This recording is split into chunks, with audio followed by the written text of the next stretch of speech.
ما اتكلمتش عليكي، انا ساكته وفي حالي. انت خربتي حياتي مع كل الناس، خربتي حياتي. علشان لما نقعد ننصحكم ونقول لكم مليون مره ما تصاحبوش حد من السوشيال ميديا، كلها مصالح، ما بتصدقوش. نقول لكم يا جماعه قليل قوي اللي بيبقوا ثقه وقليل قوي اللي بيبقوا صحاب، تقولوا لنا لا احنا اصحاب واخوات وانتوا مالكوش دعوه، خرجوا منها.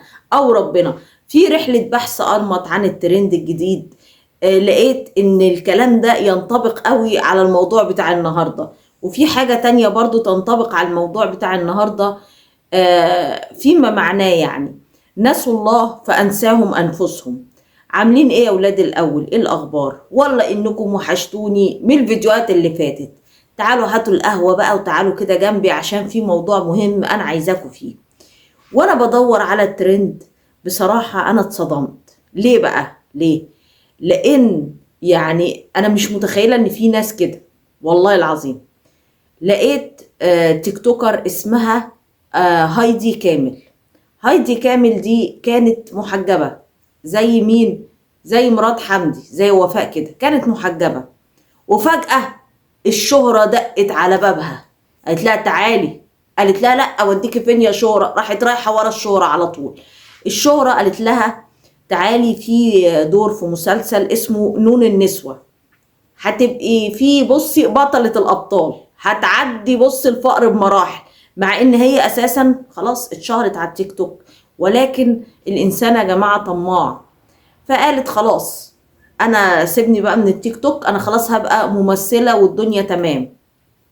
راحت قلعت الحجاب، والغريب ان هي بعد ما قلعت الحجاب قالت ان هي استخارت ربنا فقلع الحجاب وان هي تمثل.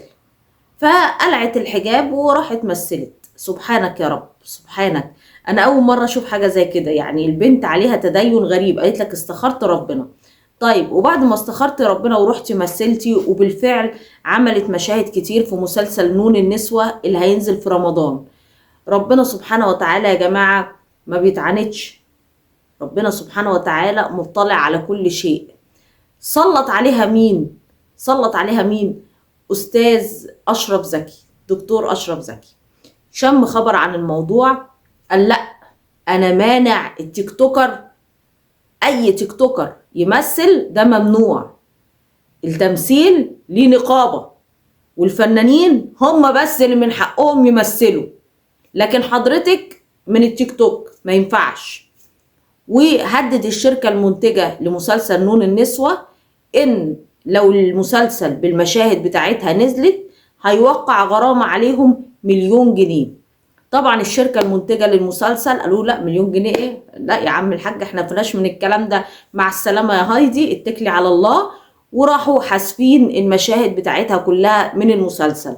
بعد ما كانت طالعة تتمنظر بالكرفان بتاعها اللي في مكان التصوير، والكرفان ده بيبقى مكان يعني عشان يلبسوا فيه الفنانين ويتمكيجوا والكلام ده كله، لكل ممثل ليه كرفان معين. فهي كانت بتصور عند الكرفان بتاعها اللي عليه اسمها، وكانت مبسوطة جدا ان بدأت تحقق حلمها وانها هتبقى ممثلة. ولكن جت الحزينة تفرح ما لقيتلهاش مطرح. سبحانك يا رب. انا لسه بقول لكم ايه في اول الفيديو؟ نسوا الله فانساهم انفسهم. يعني ضحت بالحجاب، ضحت ان هي عايزة تبقى بقى فنانة والكلام ده كله، فربنا سبحانه وتعالى كافئها احلى مكافأة بصراحة.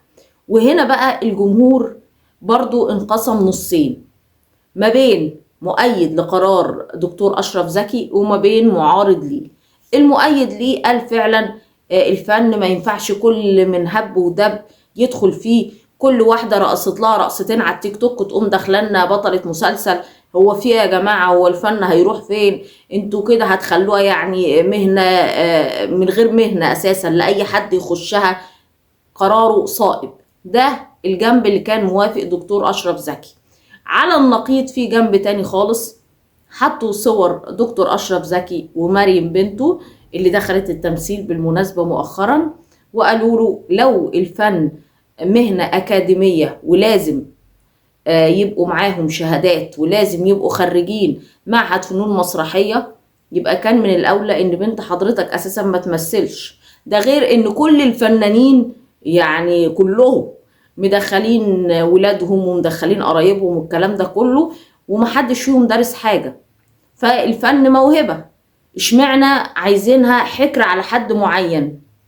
ليه عايزينها حكر على اللي هم قرايبكم وولادكم والكلام ده، لكن حد من بره يدخل ده ممنوع عندكم؟ ازاي؟ الفن موهبة، ما هواش وراثة تتوارثوها. وهنا بقى دكتور اشرف زكي ما سمعش برضو كالمعتاد وما ردش على حد، هو اخد قراره وطبقه والموضوع انتهى على كده. ده بالنسبة لترند هايدي كامل. ندخل بقى على الترند التاني واللي برضو ينطبق عليه نسوا الله فأنساهم أنفسهم فيما معناه، يعني في مساومة وتهديد وبتعرض للابتزاز الصريح. الإنسانة دي أنا بعيدة عنها خالص من يوم المشاكل اللي عملتها لي مع أصحابي. الترند التاني بتاع بلوجر اسمها روح، واللي مش عارف مين هي روح، دي بلوجر وتيك توكر برضو، بتعمل سكتشات، بتعمل اغاني بترقص عليها، الكلام ده كله نفس الوضع بتاع هايدي. بس روح صاحبة جهاد اللي هي مرات عصام صاصة. مرات عصام صاصة بسم الله ما شاء الله هي وصديقاتها محتلين السوشيال ميديا، فيسبوك تيك توك، هم محتلينها. هي عاملة شلة كده جروب مع بعضيهم. الجروب ده فيه ريم طارق مرات لا سوري طليقة حسن شاكوش، في ريم توفيق ودي تيك توكر وبلوجر تانية، كان في روح، كان في جهاد مرات عصام صاصة. فكانوا كلهم شلة صحاب مع بعض، وكلهم بيعملوا فيديوهات مع بعض على التيك توك، اغاني ورقص والكلام ده كله، اللي هي الموجة السائدة على التيك توك حاليا. لكن الموضوع ما مشيش بسلاسة كده من ساعة مشكلة جهاد مرات عصام صاصة مع جوزها وطلاقهم اللي كلنا شفناه وقلب الدنيا برضو على السوشيال ميديا. حصلت مشكلة ما بين روح وما بين جهاد، والاتنين بعدوا عن بعض، وبدأت التلقيحات بقى مستمرة ان انا بقيت محطوطه في حوار مش بتاعي اصلا، انا ماليش دعوه ومش طرف. بس في ناس بتقول ان يعني عصام صاصة بص الروح، لذلك جهاد غارت وعملت مشكلة مع روح وقطعتها، وقالت ان هي كانت عايزة تاخد جوزها منها وتخطف جوزها منها. وبالمناسبة روح كانت متجوزة واحد تاني بلوجر اسمه مودي ومتطلقة منه ومعاهم ولد اسمه نوح. فبدأت المشاكل من هنا. بدأ جروب جهاد مرات عصام صاصة يلقح على روح، وبدأوا يعملوا فيديوهات كلها تلقيح على روح، وبدأوا يعملوا بوستات كلها تلقيح على روح، وبالتالي بدأت روح هي كمان ترد عليهم وتعمل برضو فيديوهات على أغاني تلقيح. وبالمناسبة كانت بتستخدم أغاني عصام صاصة في الفيديوهات دي كنوع من يعني الكيد في جهاد مرات عصام. فكانت الدنيا قايمة على السوشيال ميديا بقالها كذا شهر من ساعة موضوع الطلاق ده ومن ساعة موضوع التلقيحات اللي كلهم شغالين فيه. امبارح نزلت علينا روح بفيديو يعني نزل ترند في الدنيا كلها.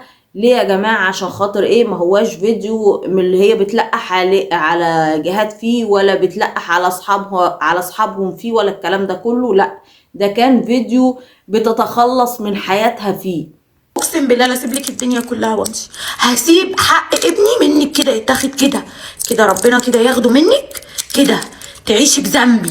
قالت ان ده اخر فيديو ليها على السوشيال ميديا، اخر فيديو ليها في الدنيا عامة.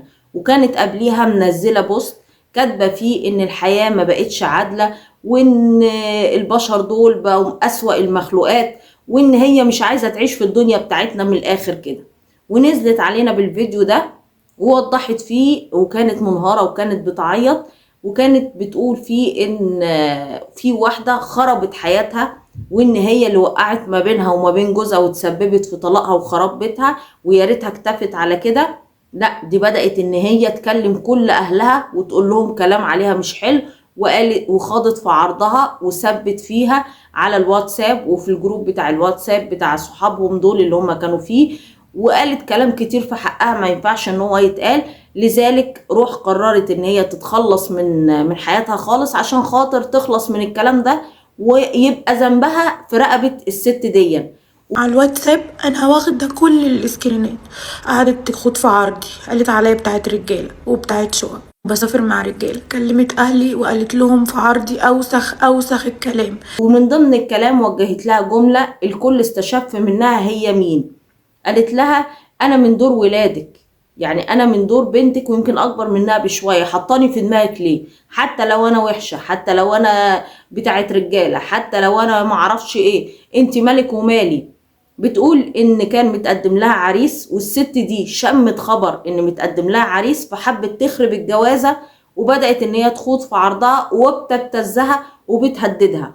لذلك قررت روح ان هي تتخلص من حياتها في الفيديو اللي نزل ترند في الدنيا كلها والناس كلها بتتكلم عنه. في عريس متقدم لي، شمت خبر، شمته بس، نزلت عليا، شافت الهديه اللي انا نزلتها بتاعت عيد ميلادي، نزلت عليا ان انا اعرف راجل كبير بيصرف عليا. انا ما ردتش، كل اللي قلته لها ما تسيبيني في حالي يا طنط، ما تسيبيني، ما انا اكبر من بنتك بكام سنه، سيبيني في حالي. وهنا بقى نرجع تاني للي انا قلته لكم في اول الفيديو، نسوا الله فانساهم انفسهم. ايه في الدنيا يستاهل ان انا اموت كفر عشانه؟ ايه في الدنيا يستاهل ان انا لما اقف قصاد ربنا سبحانه وتعالى اقول له ان انا يعني كفرت بقدرتك وبعظمتك في حل مشاكلي فانهيت حياتي بايدي؟ ايه اللي في الدنيا يستاهل ان انا ادخل جهنم جري عشانه؟ ايه اللي يستاهل؟ لو في واحدة بتبتزك، لو في واحدة عاملة لك مشاكل في حياتك، لو في مصايب زي ما انت ما بتقولي كده وعمالة تكلم الناس كلها وعمالة خربت حياتك والكلام ده كله، ما تروحي تعملي فيها محضر. خصوصا ان انت قلتي ان جروب الواتساب معاكي، وان الابتزاز اللي هي بتقولهولك معاكي والتهديدات معاكي وكل حاجة معاكي. بتقول لها لو انا ليا معاكي صور ملط نزليها، اعملي اللي انت عايزاه بس حل عني. طب وليه؟ وليه طالما انت معاكي الشات كله ما تروحي اعملي لها محضر والموضوع خلص؟ اظن يعني الموضوع اسهل من ده كله. في ناس بتقول ان ده ترند هي بتعمله عشان تنزل بيه ترند والكلام ده، وفي ناس مصدقه المشكله فعلا وقالوا ايوه يا جماعه الدواء اللي هي اخدته ده برشام للسكر، بلعته كله.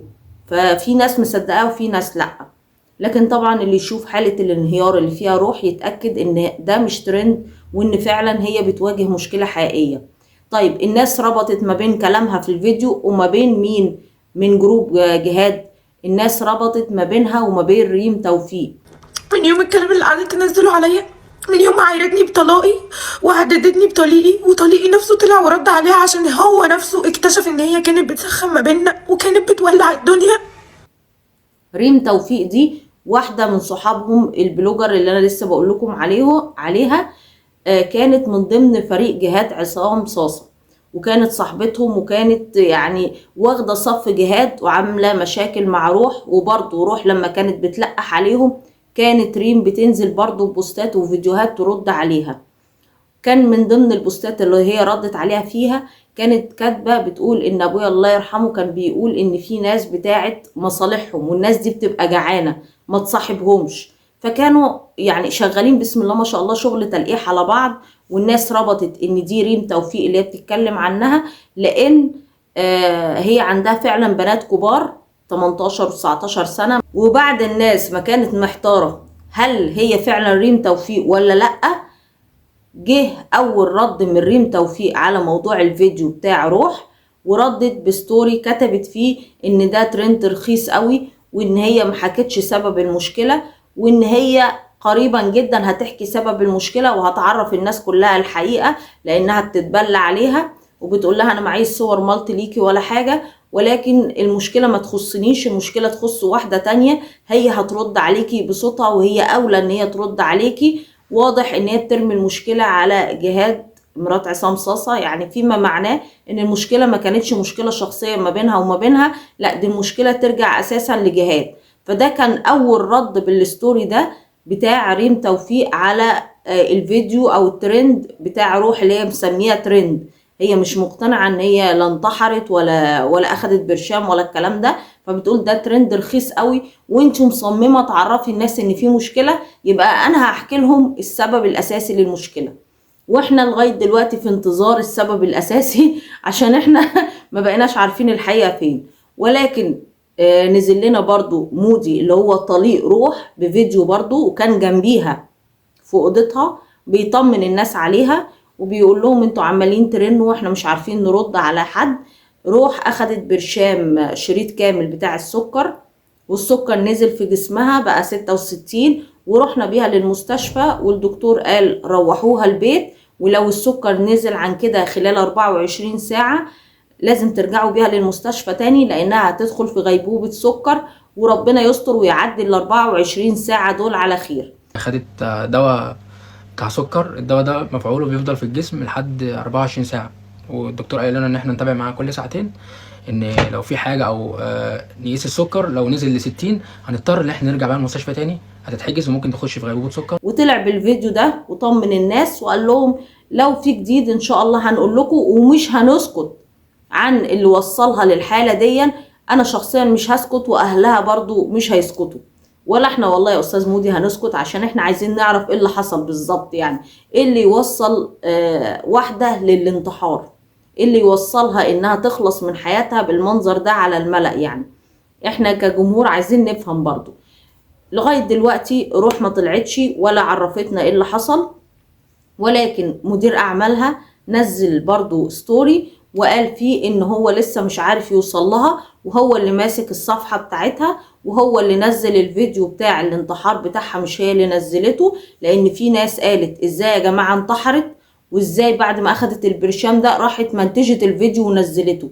فتقريبا هو كان طالع يرد على الجزئية دي، وقال لغاية دلوقتي احنا ما نعرفش عنها حاجة وتليفوناتها مقفولة. ما بنتمناش حاجة وحشة لحد، خصوصا ان عندها ابن صغير، يعني ربنا يخليه لها. فنتمنى ان شاء الله ان احنا نطمن عليها ومشكلتها تتحل.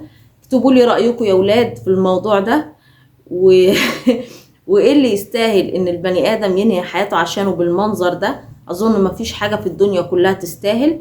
مستنية رأيكم في الموضوع ده، واشوفكم على خير في الفيديوهات اللي جاية. السلام عليكم ورحمة الله.